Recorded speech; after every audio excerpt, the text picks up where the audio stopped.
Facts and analysis.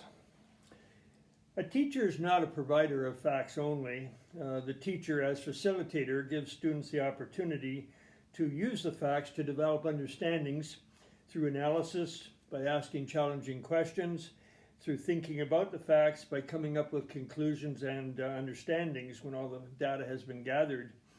This is a special interest to social science and humanities teachers especially. I would suggest that you look at the poem The Blind Man and the Elephant by Godfrey Sachs. This really illustrates the importance of collecting all of the data before you make conclusions. In the old days, when factual learning was emphasized, it was the students with the best memory who would regurgitate the information and feed it back on the test or exam paper and got the best marks. There was very little discussion opportunity and very little thinking encouraged. Those were the days when social studies teachers, for example, would study mainly from the textbook, and that was the focus of the learning. But as time goes by, we realize that students need to be encouraged to develop thinking skills, and teachers become facilitators in this kind of learning where they choose the variety of resources and methodology and move students towards using data to draw conclusions. And as I mentioned in the questioning video, this requires high-end questions, using questions more often than what. Questions such as what is the significance of, how justified is this, how important is this, what is the meaning of this, how would you interpret this, what do you think, how credible is this, how would you rate this, do you accept or reject this? So an overdose of what questions reduces the learning and just to fact gathering, and using high-end questions allows the students to think more deeply and come up with conclusions of their own.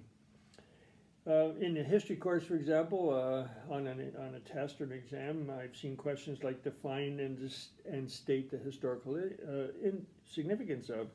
So this encourages the students to use the facts in the definition and make judgments about the information in giving the historical significance of. Now there's other ways of having teachers measure what kind of learning has taken place other than through discussion. Certainly can be done by giving them opportunities to write essays, to give presentations to the class, individual or group, making creative posters or murals, through role playing and other creative methods implemented by the teacher. In the daily class routine, I think the teacher who focuses on facts is the one who wants to cram as much fact into the lesson as possible, and often ends up talking more than the students and lecturing to them.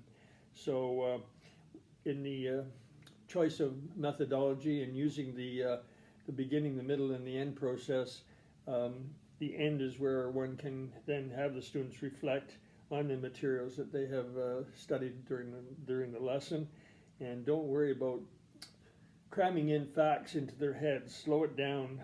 It's quality before quantity. So in my afterthoughts, I mentioned we want to get students to think at various levels. We want students to be able to express their thoughts. The role of the teacher as facilitator is to create an environment that will help students move to thinking at high end and an in-depth level. For most students, this is something they're not used to. They may lack confidence to do it.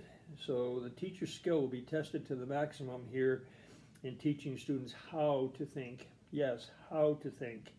Teach them how and give them a chance to practice it. In our next video, we're going to talk about something that I think is kind of a neat practical tip. It's called the weekly log.